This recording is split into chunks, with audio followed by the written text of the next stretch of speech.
Hi, class, and welcome to another week of news writing. I finished looking at your discussion in Unit 6 of the Multimedia Site Critique, and I added some comments to those, so feel free to go back and look at that.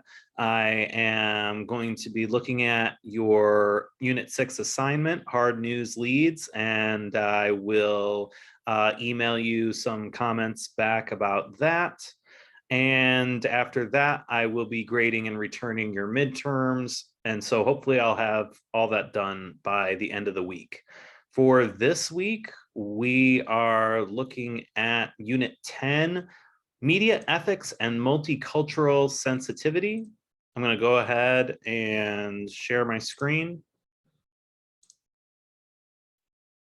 Students will become aware of ethical issues in the media. Students will learn moral reasoning concepts. Students will become aware of media codes of ethics, become aware of emerging online ethical issues, develop sensitivity to multicultural issues, and learn guidelines for reporting and writing about racial, ethnic, and minority groups. This is chapters 15 and 16 in your textbook.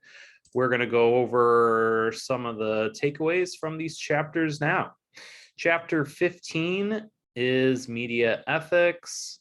There's a few different case studies in here. Look at these. I'm not going to go over them now, but look at them. These are good for you to look at and see about some of the different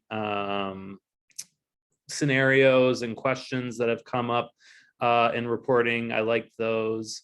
Here are some more common ethical questions. Is it ethical for you to accept free food while you are covering a news event, such as a political dinner or sports activity? If you have granted confidentiality to a source, should you reveal the person's identity if the source proves to be unreliable? Is it ethical for a journalist to express personal opinions in a blog or Facebook page about a topic the reporter covers for the news in an organization? Those are just a few of the typical questions the ethics advice line for journalists receives. Check out this website, ethicsadvicelineforjournalists.org. I had not heard of it before, and I thought this was pretty interesting. A free service for professional journalists. The service will put journalists in contact with experts who will discuss the ethical dilemma on the phone with them, which I thought was interesting. Some of these ethical dilemmas have existed for many years without clear resolution, and social networks are also creating new ethical problems for journalists. Ethical dilemmas have been included in many of the chapters that we're reading, but we'll examine some of the major cases and decisions. As a journalist, you should uphold the same professional and ethical standards of fairness, accuracy, truthfulness, transparency, and independence when using social media as you do on air and on all digital news platforms. Although that is a good suggestion, some of the ethical dilemmas created by social media pose unique situations. One of the most common concerns in the media involves separating personal and professional material.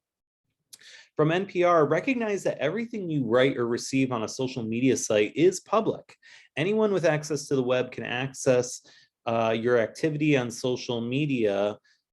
And regardless of how careful you are trying to keep them separate in your online activity, your professional life, your personal life, it overlaps. You must not advocate for political or other polarizing issues online. This extends to joining online groups or using social media to express personal views on a political or controversial issue that you could not write for the air or post. Information gathered online should be independently confirmed offline. Interview sources in person or over the phone whenever possible. Verify claims and statements. Be transparent with the audience as well as sources. Let them know how you contacted people and what context you gathered information and how you verified it or didn't. What is the source of the video or photograph if you're finding it online or on social media? Does the source have a legal right to the material posted? Did that person take the photo or capture the video? Has it been manipulated?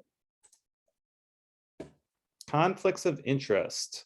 Some of the most common dilemmas for journalists are conflicts of interest. If you are just beginning in journalism, you may not be aware of all the ways you might have conflicts. And it goes through a few different ways.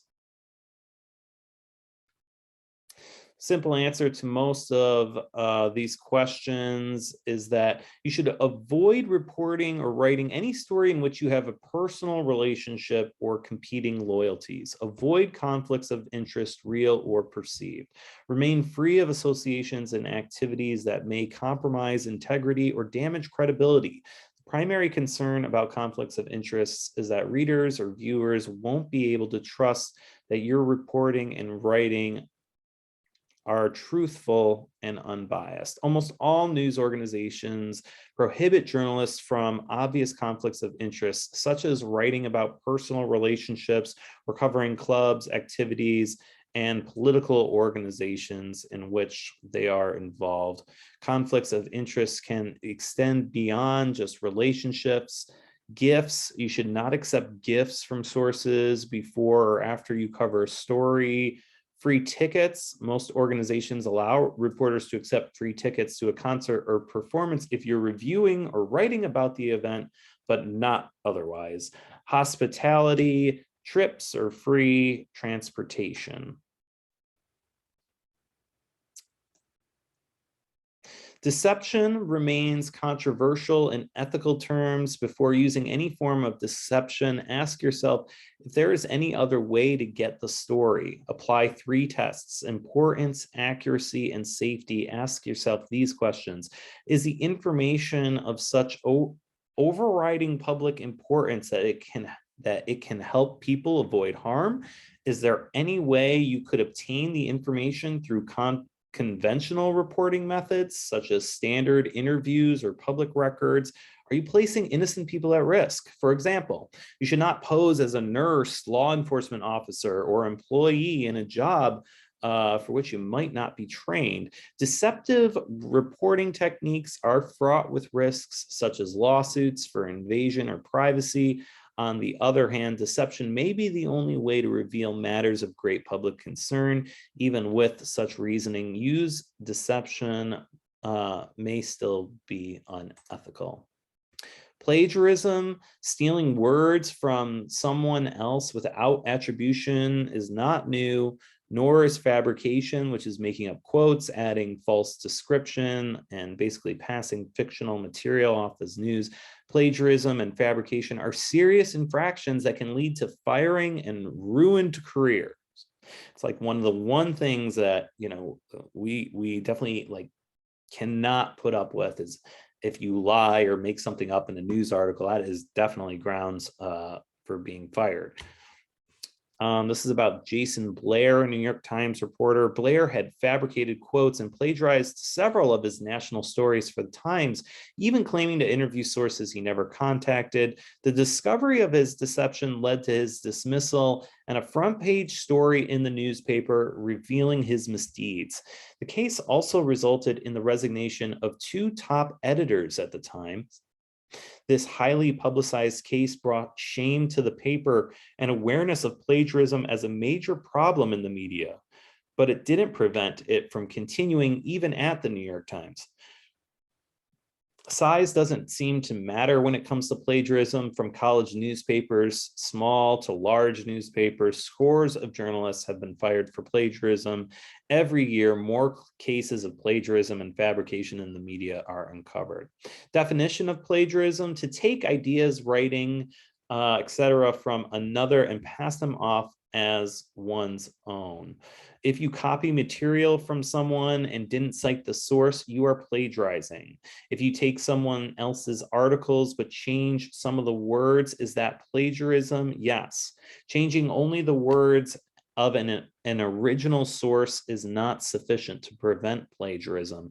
You must cite a source whenever you borrow ideas as well as words. However, using someone else's ideas for a news story is usually not considered plagiarism. US copyright laws don't protect ideas in the news business, it is considered good practice to localize a national story idea or to use an idea from another newspaper and do original reporting